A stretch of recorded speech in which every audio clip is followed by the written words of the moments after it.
ସୂର୍ଯ୍ୟ ନାହିଁ ତ ଜୀବନ ନାହିଁ।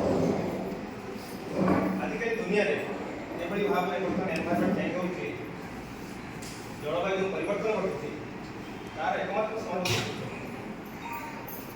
କାରଣ ଗ୍ରୀଷ୍ମ ଦିନେ ଆମେ ସାଧାରଣତଃ ଜାଣିଛୁ ବର୍ଷକ 12 ମାସ 6ଟି ଋତୁ, ନାଇଁ ବର୍ଷକ 12 ମାସ 6ଟି ଋତୁ। 6 ଋତୁରୁ ଏବେ କେତେ ଋତୁ ନାହିଁ ଲିଭିଗଲେଣି, ନାଇଁ ଆମେ ଜାଣିଛୁ ବର୍ତ୍ତମାନ ଖାଲି କ'ଣ ଦେଖାଯାଉଛି କହିଲ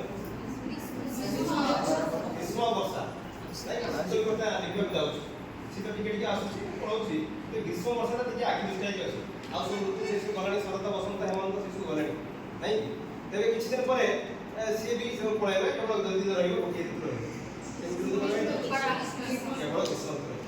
ତ ଏଭଳି ଭାବରେ ତାପମାତ୍ରା ଆମର ବର୍ତ୍ତମାନ ଟେମ୍ପରେଚର ଏଭଳି ଭାବେ ଉପରକୁ ଉଠୁଛି, ପାହାଡ଼ ଏଭଳି ଉପରକୁ ଉଠୁଛି, ସେ କେବଳ ସେ ଗ୍ରୀଷ୍ମ ହିଁ ରହିବେ, ଆଉ ସବୁ ଲିଭିଯିବେ।